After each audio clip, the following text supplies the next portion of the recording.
Hello welcome back to Will OTP ចាងថ្ងៃទី2ក៏បានចាប់ផ្ដើមចេញដំណើរធ្វើដំណើរមក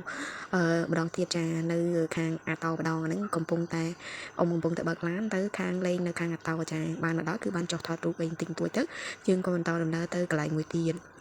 ចាខ្ញុំជានារីដែលសនាបំផុតដែលអូខ្សឹបទៅសនាបំផុតចាហេតុអ្វីខ្ញុំនិយាយថាសំណាងព្រោះអី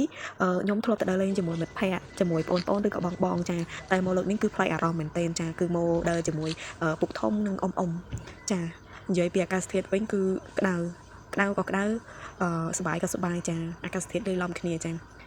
បែបថាចាមិនថ្មីទេក្តៅប៉ុណ្ណាក៏ត្រូវបានចាព្រោះសบายមានជាអារម្មណ៍មួយលងលំភើបចាទៅនឹងទៅតែគ្នាម្នាក់ទេ6នាក់គឺដើរលេងនឹងចេញពីកន្លែងមួយទៅកន្លែងមួយចេញពីកន្លែងមួយទៅកន្លែងមួយចាអ្នកទាំងអស់គ្នាបន្តិចទៀតពេលខ្ញុំដើរទៅដល់កន្លែងមាត់ទឹកហ្នឹងអ្នកទាំងអស់គ្នាចាំជួយ comment ប្រាប់ខាងក្រោមផងថាគេបើកលឿនហ្នឹងជាកណូតឬក៏ normal ឬក៏ជាទូកព្រោះខ្ញុំអត់សូវដឹងដែរព្រោះអាហ្នឹងខ្ញុំធ្លាប់ឃើញតែខ្ញុំអត់ស្គាល់ឈ្មោះ A few moments later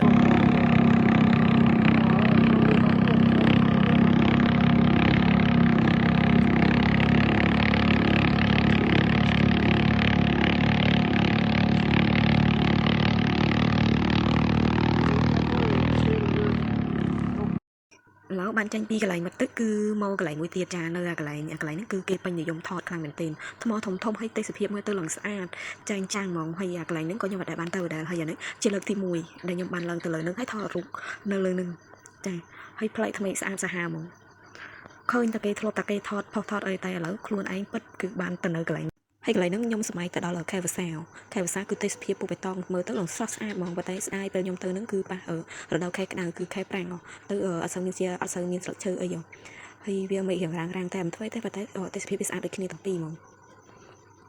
ខ្ញុំធ្លាប់តែមើលរឿងក្នុងរឿងចិនឃើញគេថតគេដាក់ពួកប្រភេទសេរីខ្សែរ៉ាក់អីថតរឿងចិនវ័យគ្នាអីនោះអាកន្លែងភ្នំអីធំហើយមានថ្មធំហ្នឹងដល់ពេលខ្ញុំឡើងទៅលើអាហ្នឹងទៅខ្ញុំនឹកឃើញដល់រឿងហ្នឹងភ្លាមហ្មងនិយាយទៅគឺសម័យថាបើសិនជាមានគេថតរឿងហ្នឹងដូចជារឿងចិនអញ្ចឹងគឺខ្ញុំសម័យថាខ្ញុំអត់មាននៅខ្មែរទេប៉ុន្តែពេលហ្នឹងគឺខ្ញុំនៅចិនដល់នោះអាកន្លែងគេថតរឿងជីកខ្សែរ៉ាក់ជីកអីអញ្ចឹងហ្នឹងឯងចាវិលអូ